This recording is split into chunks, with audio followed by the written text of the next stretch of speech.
It was a stormy morning in January 2026, deep in the North Atlantic, where a Force 8 blizzard raged like a wild beast of ice and wind. Imagine, dear listeners, on the radar screen of the U.S. Coast Guard cutter USCGC Monroe, a target blinks just 2 nautical miles away. Data from the P-8 reconnaissance aircraft confirms a 100% match with the Bella One, that notorious Venezuelan oil smuggling ship that had disappeared from all global tracking systems for 3 weeks. Everything seemed settled, the mission clear, intercept, and seize. But as the high-performance searchlight stabbed through the storm and panned over the target, dead silence reigned in the Combat Information Center. Yes, it was the Bella One, but the name Bella One was as if erased.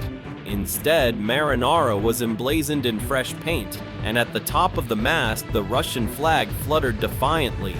In the blink of an eye, a simple smuggling bust transformed into a direct confrontation with the Kremlin. Retreat would mean that US sanctions are a joke, a sign of weakness before the eyes of the world. Charging forward, however, risked an international flashpoint that could channel the tensions between Washington and Moscow, already loaded with years of mistrust, sanctions, and geopolitical rivalries, into an explosive war. The decision time measured in minutes before the ship escaped into international waters.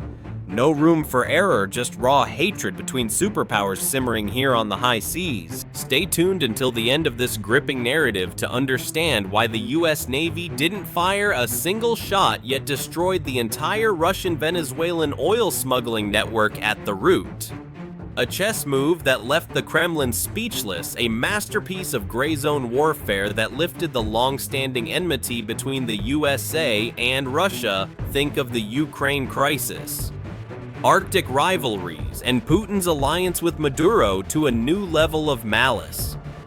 To grasp why this fight took place in these deadly waters near the Arctic, let us rewind 72 hours.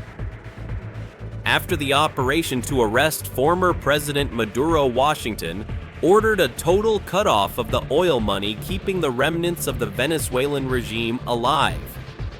But the smugglers were one step ahead. They built the so-called Shadow Fleet, hundreds of dilapidated oil tankers acquired via shell companies constantly switching off their AIS transponders to transport illegal oil worldwide.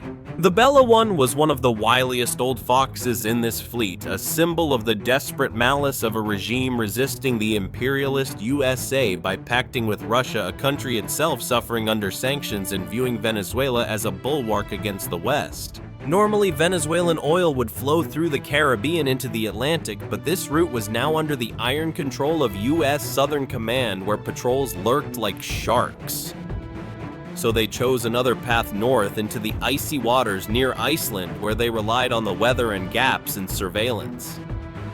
The captain of the Bella One believed he had found a back door to smuggle hundreds of millions of dollars in oil to the world, an act of pure provocation against the USA intended to undermine the economic strangulation of Maduro.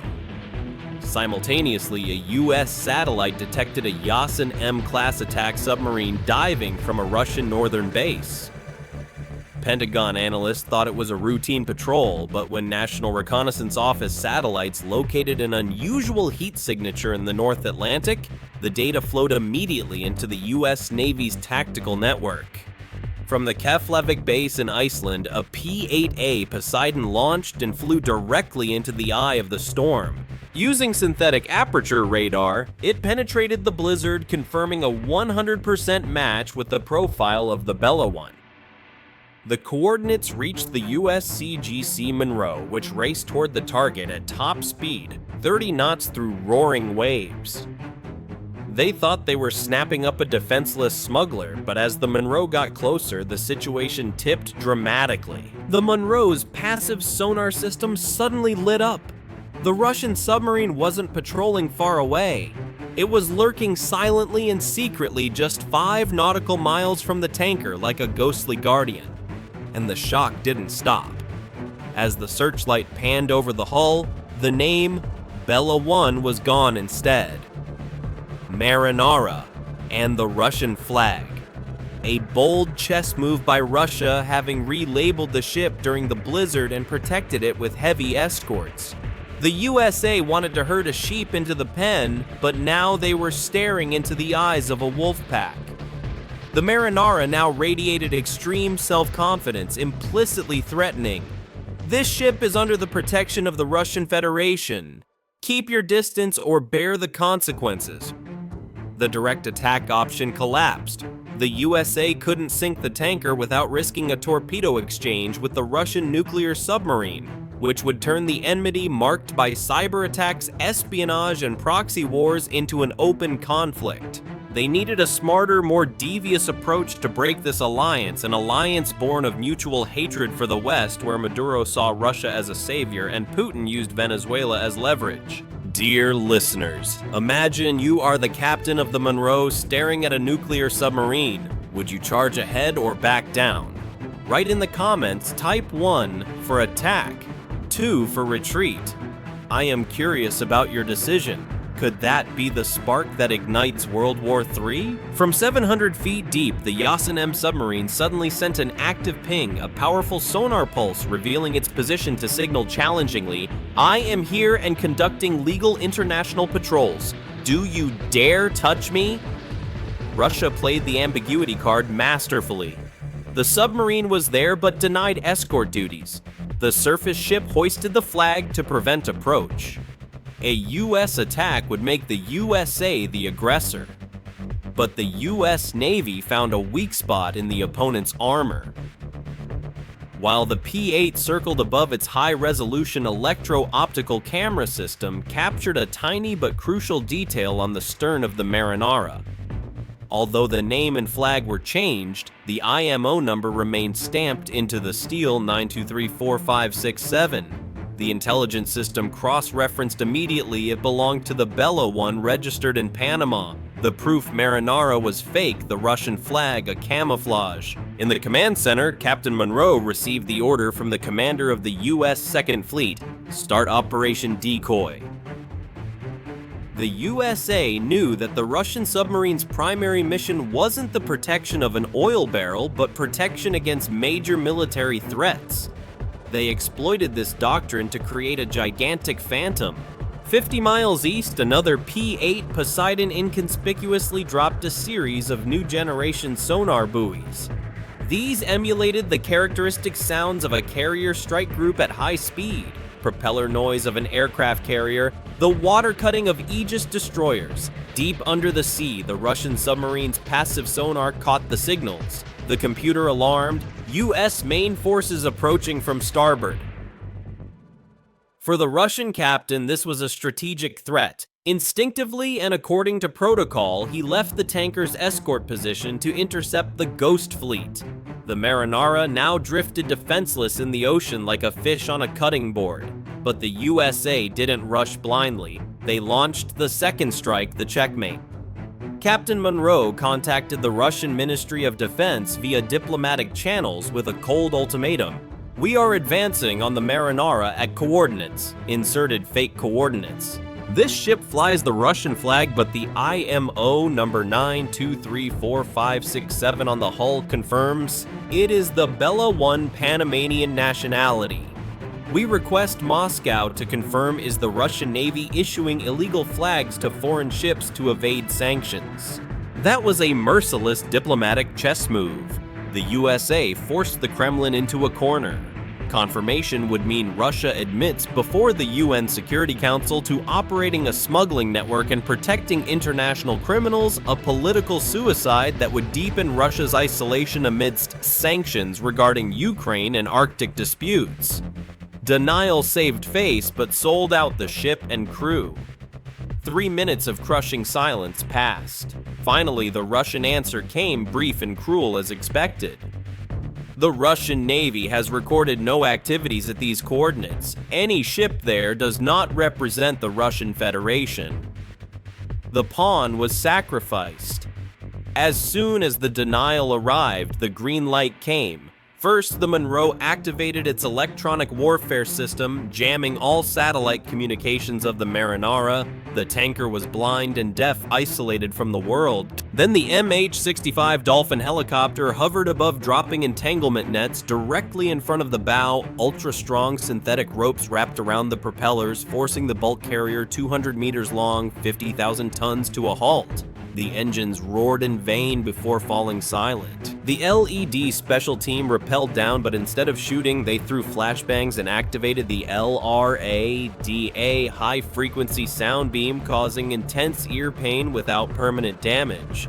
The mercenaries on board, armed to the teeth, were immediately incapacitated, throwing weapons away, covering ears, and retreating. The team advanced in tight CQB formation, subduing and disarming the guards without a shot. A triumph of precision over brute force, they stormed the bridge.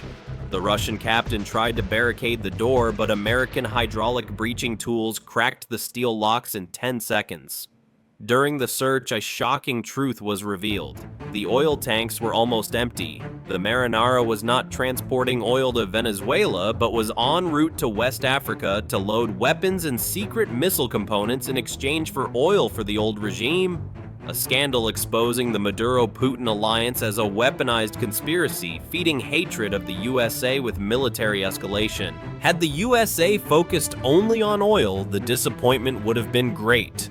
But through the intact capture with computers, ledgers, and communication devices undestroyed, they gained an intelligence treasure. The entire global smuggling network list, ghost accounts and identities of corrupt officials on 3 continents. The value, hundreds of times higher than the oil, a strike into the heart of the Russian-Venezuelan axis, paralyzing their covert operations worldwide. With irrefutable evidence and overwhelming presence, the captain of the Marinara capitulated. The Russian flag was hauled down, the ship officially seized. In the darkness of the Atlantic, the Marinara was not just a captured ship, it proved a new US war doctrine. Dominate the seas through information and psychology, not just firepower. Imagine what would have happened if the scenario deviated by just a millimeter. What if the Yasen-M captain hadn't fallen for the acoustic bait? If he stayed and fired a warning torpedo to protect fleet honor, or if Russia went all in and claimed the ship as its own, despite the fake IMO number. Such a misstep in the news today wouldn't speak of a smuggling bust, but of NATO Article 5 global oil markets in chaos, the North Atlantic as a new ship graveyard. The line between law enforcement and world war is thinner than a breath proof of the gray zone masterpiece of the US Navy. But the game is not over. The history of superpower confrontation is an endless cycle of adaptation and revenge. Today, the Shadow Fleet lost a pawn. Tomorrow, they learn bitterly. Will Russian tankers be escorted by open frigates instead of secret submarines in the future? Will they develop IMO spoofing tech that deceives even P-8 laser scanners? Or will Moscow retaliate by hijacking Western ships in the Arctic Ocean? The cat-and-mouse game on the oceans becomes more intense, more refined, more dangerous. And you, dear listeners, how do you evaluate Moscow's ruthless sacrifice of the pawn to save the rook? Do you believe the USA will keep the upper hand forever, or will Russia strike back next month with a surprise attack? Share your thoughts in the comments, share with military enthusiast friends. Understand that modern war is a battle of minds, not just muscles. Subscribe and activate the bell, because at the next geopolitical chess game we will